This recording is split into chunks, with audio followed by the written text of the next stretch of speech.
ओम नमो भगवते वासुदेवाय।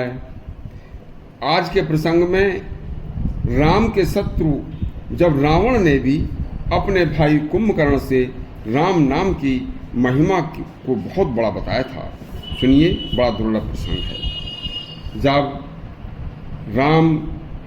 रावण के युद्ध में रावण के सभी बलशाली योद्धा व मेघनाथ तक, जिनके बल का रावण को बड़ा भरोसा था, सभी मारे गए, तो रावण अपने महाबलशाली भाई कुंभकर्ण को जगाने गया और उसे जगाकर कुंभकर्ण को जब उसने समस्त सीताहरण का किस्सा सुनाया और आज तक के युद्ध का किस्सा सुनाया, तो कुंभकर्ण बोला, चुपचाप आगे पूरी बात बताइए।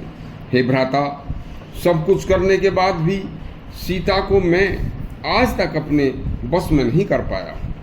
इतना तक मैंने अपनी ही माया से जब भी राम का रूप बनाकर और सीता के पास जाने की सोची, तो जैसे ही मैं राम का स्मरण करता, उसी समय राम के रूप का स्मरण करते ही मेरी बुद्धि पवित्र हो जाती थी और मैं जिस सीता को अपनी पत्नी बनाने की सोचता था, वह मुझे अपनी माता के समान दिखाई देने लगती थी और मैं इतनी देर तक राम को भगवान समझने लगता था।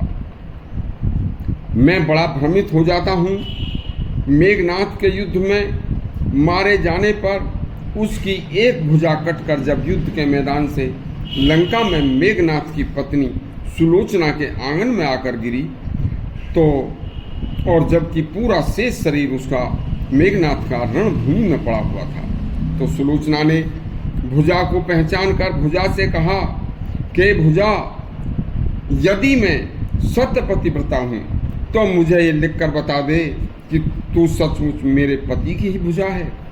तो भुजा के हाथों में कलम दिया गया और भुजा ने लिख दिया कि मैं मेघनाथ की भुजा हूँ। तब मैंने सबके मना करने पर भी सुलोचना को ही युद्ध भूमि में भेज दिया था कि जाओ और अपने पति का शव लेकर आ जाओ। राम ने बड़े सम्मान के साथ मेघनाथ का शव लौटा दिया और सुलोचना को सती होने के लिए उसे उनका शव मिल गया। यह सब बातें सुनकर कुंभकर्ण बोला, भैया, गिरी से गिरी पर जो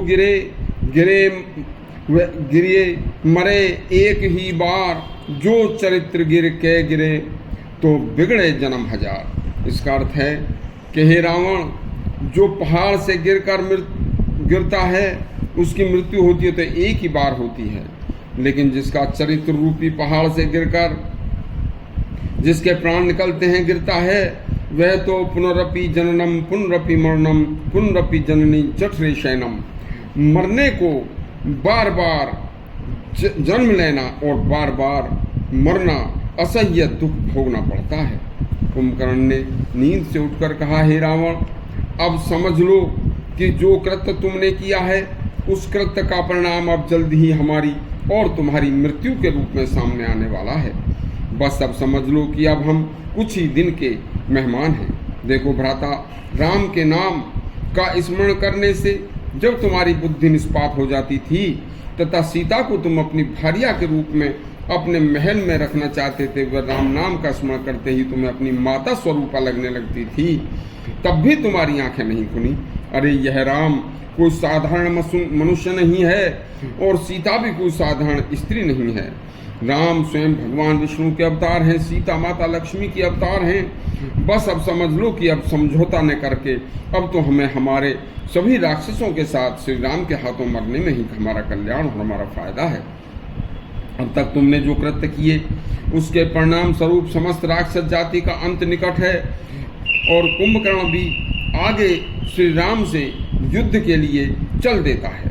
देखो, हमें इस प्रसंग से शिक्षा मिलती है कि जो लोग जरा सी बातों को लेकर घर में क्लेश पैदा करते हैं, आपस में अपने परिवार में वैमनस्य पैदा करते हैं, उन्हें श्री राम का चरित्र अवश्य सुनना चाहिए और उससे प्रेरणा लेनी चाहिए कि हमें प्रेरणा लेकर अपना सुखी जीवन का आधार देखना चाहिए।